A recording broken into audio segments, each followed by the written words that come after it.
창세기 42장 24에서 43장 14절 말씀입니다. 요셉이 그들을 떠나가서 울고 다시 돌아와서 그들과 말하다가 그들 중에서 시므온을 끌어내어 그들의 눈앞에서 결박하고 명하여 곡물을 그 그릇에 채우게 하고 각 사람의 돈은 그의 자루에 도로 넣게 하고 또 길 양식을 그들에게 주게 하니 그대로 행하였더라. 그들이 곡식을 나귀에 싣고 그곳을 떠났더니 한 사람이 여관에서 나귀에게 먹이를 주려고 자루를 풀고 본즉 그 돈이 자루 아귀에 있는지라. 그가 그 형제에게 말하되 내 돈을 도로 넣었도다. 보라, 자루 속에 있도다. 이에 그들이 혼이 나서 떨며 서로 돌아보며 말하되 하나님이 어찌하여 이런 일을 우리에게 행하셨는가 하고. 사랑하는 형제 여러분, 6월 6일 월요일 새벽 묵상에 오신 것을 환영합니다. 기근 2년 차에 곡식을 사러 애굽에 간 야곱의 아들들이 스파이로 몰려서 구금을 당했죠. 그 3일간은 아마도 깊은 묵상으로 회개가 일어나도록 주어진 것 같아요. 3일 만에 총리 요셉이 말하기를 한 명만 인질로 잡고 풀어줄 테니 막내 베냐민을 데려오라 했더니 회개를 나타내었어요. 20년 전 요셉 인신매매 사건을 떠올리며 자기들의 죄로 이 괴로움을 당하게 되었다고 슬퍼했죠. 형들의 회개를 간절히 바라던 요셉은 그 말을 듣고 눈물이 터져 나와서 몰래 울고 나와야 할 정도로 요셉의 감격이 컸습니다. 하나님께 얼마나 간절한 마음으로 바랐으면 눈물이 다 솟았겠습니까? 그러나 아직 자기를 밝힐 단계는 아니죠. 울고 돌아온 요셉은 그 다음 단계의 시험을 시작합니다. 일단 시므온을 선택해서 결박해서 따로 가두어 인질로 잡았습니다. 그리고 종들을 시켜서 충분한 곡식을 주고 곡식을 채워서 주고 형들의 각 자루에 형들 몰래 원래의 곡식값을 각각 넣어두고 돌아가는 길에 먹을 길 양식은 따로 챙겨주고 돌려보내었습니다. 세심하죠? 그런데 자루에 각각 넣어놓은 돈은 왜 그랬을까요? 그것은 돌아가는 길에 여관에 머무를 때 한 명이 자기 자루를 열어보았을 때 상황이 나타납니다. 여관에서 한 명이 자기 자루를 열어보고는 내 돈을 도로 넣었도다. 보라, 자루 속에 있도다 하면서 아주 너무너무 놀라워합니다. 그랬더니 그들이 혼이 나서 떨며, 모두가 혼이 나서 벌벌 떨며 하는 말이 하나님이 어찌하여 이런 일을 우리에게 행하셨는가 하고 다시 하나님 앞에 두려워하며 회개하는 마음을 가집니다. 요셉의 의도대로 회개가 더욱 깊어지고 있는 것입니다. 돈을 은근슬쩍 챙기거나 무딘 마음으로 어쩌다 실수겠지 이렇게 생각한 것이 아닙니다. 형들은 하나님 앞에 매우 두려운 마음을 계속 가지고 있었습니다. 모든 일은 선악간에 연관이 있고 죄값을 치른다는 그 생각을 가지고 있었습니다. 사람에 따라서는 죄 없이 고난을 당하기도 합니다. 그런 경우에는 요셉과 같이 형제를 대신해서 당하는 고난입니다. 요셉은 지금 형제들을 지금까지 고난을 당한 것이 바로 형제들을 위하여 당한 고난이었고, 그러기에 지금 진정으로 형제 사랑으로 그 회개를 이끌어내고 있는 것이죠. 공동체를 유익하게 하는 대속적인 고난이 되어서 하나님께 영광이 되고 반드시 면류관으로 돌려받는 상이 있습니다. 고난이 오면 먼저는 죄를 회개하십시오. 그리고 혹시 죄 없는 분이라면 공동체의 죄를 대속하기 위하여 고난을 참으십시오. 그래서 고난이 올 때 우리는 자기 죄를 회개하거나 혹은 공동체의 죄를 대속하는 마음, 그 마음으로 하나님 앞에 서야 합니다. 혹시 대속은 예수 그리스도께서만 하는 일이라고 생각하십니까? 개념을 정확히 모르시는 것입니다. 대속이란 생명으로만 아니라 속전도 있고 봉사도 있습니다. 이스라엘은 출애굽 구원 때에 모든 마다들이 살아난 대신 레위인으로 대속하여서 하나님께 봉사하게 했습니다. 레위인 숫자가 부족하니까 속전을 더 냈고요. 레위인의 평생 봉사로서 대속을 흠없게 하기 위해 이스라엘은 11조를 내어서 레위인의 생활비가 되게 했습니다. 그러므로 대속의 원리가 이스라엘의 구원이 되는 것이고 11조와 레위 지파는 대속의 원리를 적용하는 핵심 축이 되므로 구원받은 공동체 유지의 핵심 축입니다. 출애굽기 13장 13절에 나귀의 첫 새끼는 다 어린 양으로 대속할 것이요 그렇게 하지 아니하려면 그 목을 꺾을 것이며 내 아들 중 처음 난 모든 자는 대속할지니라. 이렇게 초태생들의 대속을 명령하셨습니다. 내 아들 중 처음 난 모든 자는 대속할지니라. 무엇으로 대속했을까요? 네, 출애굽기 30장 16절에 너는 이스라엘 자손에게서 속전을 취하여 회막 봉사에 쓰라. 이것이 여호와 앞에서 이스라엘 자손의 기념이 되어서 너희의 생명을 대속하리라. 속전을 냈습니다. 그런데 속전은 일부였고요. 민수기 3장 45에서 49절에 이스라엘 자손 중 모든 처음 태어난 자 대신에 레위인을 취하고 또 그들의 가축 대신에 레위인의 가축을 취하라. 레위인은 내 것이라. 나는 여호와니라. 레위인이 이스라엘을 대속한 것입니다. 레위인의 평생 모험사로요. 46절 이스라엘 자손의 처음 태어난 자가 레위인보다 273명이 더 많은 즉 속전으로 이렇게 속전은 더 많은 남는 부분만큼 속전으로 대신했습니다. 47절 한 사람의 5세겔씩 받되 성소의 세겔로 받으라. 한 세겔은 20계라니라. 그 더한 자의 속전을 아론과 그의 아들들에게 줄 것이니라. 모세가 레위인으로 대속한 이외의 사람에게서 속전을 받았으니 네. 모세가 레위인으로 대속한 이외의 사람에게서 속전을 받았으니 네. 출애굽기 13장 16절은 이것이 내 손의 기호와 내 미간의 표가 되리라. 이는 여호와께서 그 손의 권능으로 우리를 애굽으로 인도하여 내셨음이라 할지니라. 바로 위에 처음 난 자를 다 대속하라 라고 하는 그 명령을 주시고 난 다음에 이 대속이 이 대속 행위가 바로 내 손의 기호와 내 미간의 표, 즉 정체성을 나타내는 표시다 이것입니다. 내 손의 기호와 내 미간의 표가 되리라는 것은 대속의 원리를 삶에 적용하는 것이 자기 눈에 늘 보이는 손의 기호를 달아놓은 것처럼 자기 정체성이 될 것이고 외인들이 보기에도 미간의 표시를 하고 사는 사람처럼 정체성이 외적으로 드러날 것이라는 것입니다. 이렇게 대속의 원리가 있으므로 죄 없이 고난을 참는 자는 그리스도의 대속을 본받아 자기 공동체를 대속하는 예수 제자인 것입니다. 십자가의 원리가 진리 중에 진리입니다. 요셉은 공동체의 죄를 대속하는 마음으로 하나님 앞에 서 있었기에 자기 고난을 억울해한 것이 아니라 어떻게든 형들이 회개에 이르도록 사랑의 작업을 하고 있는 것이고요. 의도한 대로 형들은 근심에 쌓여서 더욱 회개로 이끌렸습니다. 그렇게 집에 돌아온 형들은 아버지에게 모든 일을 상세히 아뢰어 보고했습니다.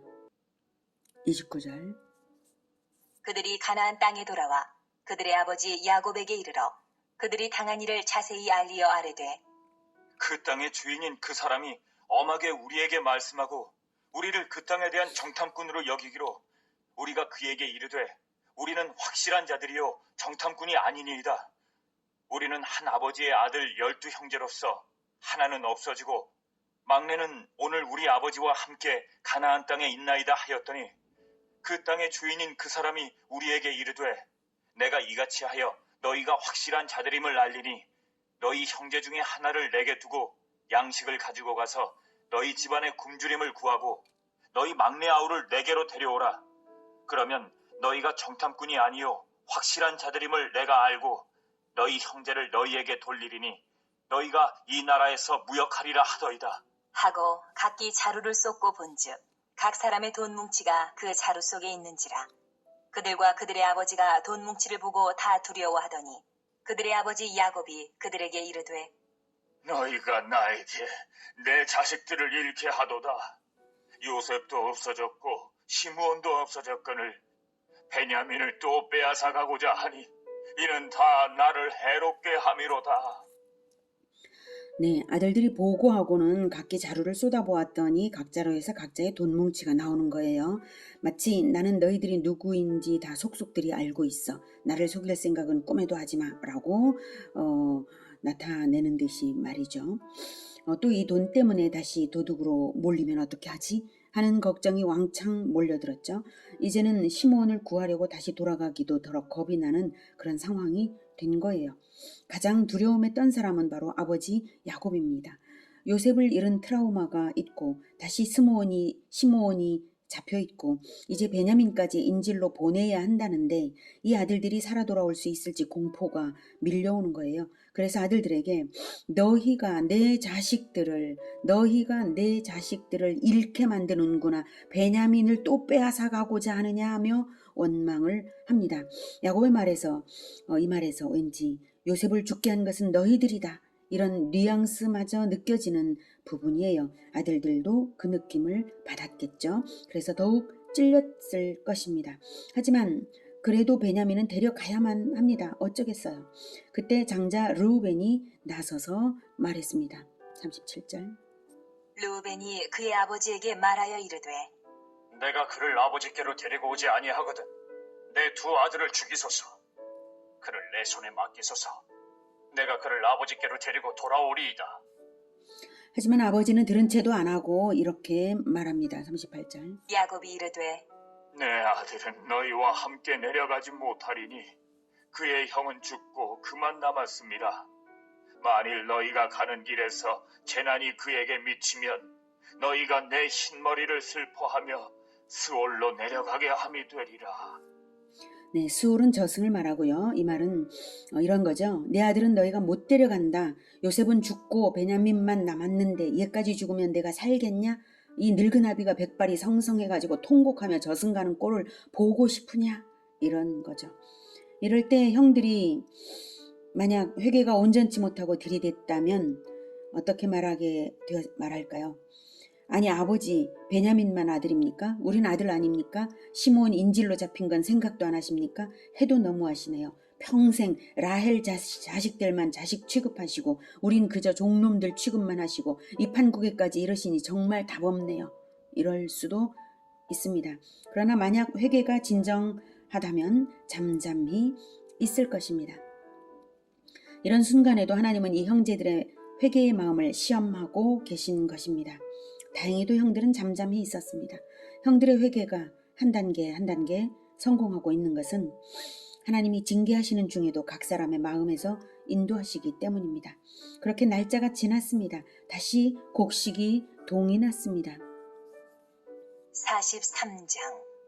그 땅에 기근이 심하고 그들이 애굽에서 가져온 곡식을 다 먹음에 그 아버지가 그들에게 이르되 다시 가서 우리를 위하여 양식을 조금 사오라. 유다가 아버지에게 말하여 이르되 그 사람이 우리에게 엄히 경고하여 이르되 너희 아우가 너희와 함께 오지 아니하면 너희가 내 얼굴을 보지 못하리라 하였으니 아버지께서 우리 아우를 우리와 함께 보내시면 우리가 내려가서 아버지를 위하여 양식을 사려니와 아버지께서 만일 그를 보내지 아니하시면 우리는 내려가지 아니하리니 그 사람이 우리에게 말하기를 너희의 아우가 너희와 함께 오지 아니하면 너희가 내 얼굴을 보지 못하리라 하였음이니이다. 이스라엘이 이르되 너희가 어찌하여 너희에게 또 다른 아우가 있다고 그 사람에게 말하여 나를 괴롭게 하였느냐? 그들이 이르되 그 사람이 우리와 우리의 친족에 대하여 자세히 질문하여 이르기를 너희 아버지가 아직 살아계시느냐? 너희에게 아우가 있느냐 하기로 그 묻는 말에 따라 그에게 대답한 것이니 그가 너희의 아우를 데리고 내려오라 할 줄을 우리가 어찌 알았으리까? 유다가 그의 아버지 이스라엘에게 이르되 저 아이를 나와 함께 보내시면 우리가 곧 가리니 그러면 우리와 아버지와 우리 어린 아이들이 다 살고 죽지 아니하리이다. 내가 그를 위하여 담보가 되오리니 아버지께서 내 손에서 그를 찾으소서. 내가 만일 그를 아버지께 데려다가 아버지 앞에 두지 아니하면 내가 영원히 죄를 지리이다. 우리가 지체하지 아니하였더라면 벌써 2번 갔다 왔으리이다. 네, 야곱이 다시 아들들에게 곡식을 사오라고 했습니다. 이번에는 유다가 나서서 말했습니다. 아버지, 그 총리가 말하기를 아우가 함께 오지 않으면 내 얼굴을 보지 못하리라고 했습니다. 라고 하며 이렇게 말했습니다. 9절, 내가 그를 위하여 담보가 되오리니 아버지께서 내 손에서 그를 찾으소서. 내가 만일 그를 베냐민을 아버지께 데려다가 아버지 앞에 두지 아니하면 내가 영원히 죄를 지리이다. 네, 자신을 담보로 베냐민의 안전을 책임질 테니 보내달라고 한 것이죠. 르우벤도 유다도 자기 희생을 무릅쓰고 공동체를 살리려고 애를 쓰고 있습니다. 아버지에게 섭섭한 내색 같은 건 이들에게 전혀 찾을 수 없습니다. 이게 바로 회개가 되고 있는 증거입니다. 르우벤이 나서서 자기 두 아들 생명을 담보로 책임지겠다고 할 때는 아버지가 무시했는데요. 이번에는 야곱도 마음이 움직여서 허락을 합니다. 대속의 자격자는 무죄한 자여야 한다는 원리가 알게 모르게 적용되고 있는 부분이에요. 르우벤은 아버지의 첩과 간음한 중죄인이거든요. 11절. 그들의 아버지 이스라엘이 그들에게 이르되 그러할진대 이렇게 하라. 너희는 이 땅의 아름다운 소산을 그릇에 담아가지고 내려가서 그 사람에게 예물로 드릴지니 곧 유향 조금과 꿀 조금과 향품과 몰약과 유향나무 열매와 감복숭아이니라. 너희 손에 갑절의 돈을 가지고 너희 자루 아귀에 도로 넣어져 있던 그 돈을 다시 가지고 가라. 혹 잘못이 있었을까 두렵도다. 네 아우도 데리고 떠나 다시 그 사람에게로 가라. 전능하신 하나님께서 그 사람 앞에서 너희에게 은혜를 베푸사 그 사람으로 너희 다른 형제와 베냐민을 돌려보내게 하시기를 원하노라. 내가 자식을 잃게 되면 이르리로다. 이제 내가 자식을 잃게 되면 이르리로다 라고 드디어 아버지 야곱도 십자가를 지는 태도가 나타났습니다. 지난 40여 년간 라헬의 자식들만 애지중지했던 태도에 비춰보면 놀라운 진전입니다. 그리고 전능하신 하나님께 의지합니다. 그리고 최고급 물품으로 선물도 챙겨서 보냅니다. 자기가 직접 가지는 않지만 선물을 보냄으로써 이제 형제들 모두가 아버지의 선물까지 가지고 가서 요셉에게 다시 절하면 요셉의 둘째 꿈이 성취되는 것이겠죠. 아버지의 선물이 아버지를 대표하니까요. 흉년이라는 생존의 위기를 바탕으로 요셉이 조성하는 상황극, 형제 억류와 인질극은 야곱 가족의 회개와 변화를 이끌어내고 있는 중입니다. 갈등과 분열의 야곱 일가는 흉년과 요셉을 통하여 회개와 연대성 회복을 이룰 것입니다. 하나님이 근동세계에 7년씩이나 풍년과 흉년을 주신 이유가 무엇일까요? 이스라엘 공동체를 입애굽시켜서 번성시키기 위한 것입니다. 그리고 나서 출애굽을 할 것입니다. 그러나 하나님의 언약을 이루는 것은 이스라엘이 분열된 채로는 이루어질 수 없는 일입니다. 이 역사적인 대이동에서 이스라엘 공동체가 나고자 없이 온전히 모두가 함께 들어가고 온전히 나고자 없이 나와야 하는 것이고, 그러려면 여호와 신앙으로 한데 묶여서 애굽과 구별이 되어 있어야만 하는 일입니다. 하나님은 이스라엘의 입애굽뿐만 아니라 출애굽까지 온전한 성공이 되도록 풍년과 흉년을 통해서 일하시고 계신 것입니다. 그리고 그 일은 반드시 형제 우애와 한몸 공동체 의식이 있어야만 하는 것입니다. 하나님은 이스라엘 가족을 위하여 자연과 세계와 역사를 움직이시며 회개를 이끌고 언약 성취를 향하여 달리고 계신 것입니다. 형제 여러분, 우리에게도 주신 역사의 마지막 비전이 있습니다. 하나님은 지금도 자연과 세계와 역사를 섭리하시며 예수님의 재림을 준비하고 계십니다. 우리가 할 일은 죄를 버리는 일과 믿음의 공동체의 형제 우애입니다. 형제 우애로서 대속의 십자가를 지는 자가 요셉처럼 유다처럼 공동체를 구원으로 이끌 것입니다. 예수님이 주신 세 계명은 대속적 형제 사랑입니다. 요한복음 13장 34절에 새 계명을 너희에게 주노니 서로 사랑하라. 내가 너희를 사랑한 것 같이 너희도 서로 사랑하라. 내가 너희를 사랑한 것 같이. 네, 예수님이 우리를 사랑하신 것처럼, 대속하여 주신 것처럼, 우리 죄를 사하시기 위하여 자기를 내어주신 예수님처럼 우리도 서로 고난으로 대속하며 사랑하기를 축복합니다. 기도하겠습니다. 하나님, 진정으로 죄 없이 고난당하는 자가 고난을 기쁘게 받아들이고 형제를 사랑하는 자가 공동체를 대속해서 하나님께 공동체를 하나님의 구원으로 이끌어갈 것임을 요셉의 모범을 통하여서 보게 하시니 감사합니다.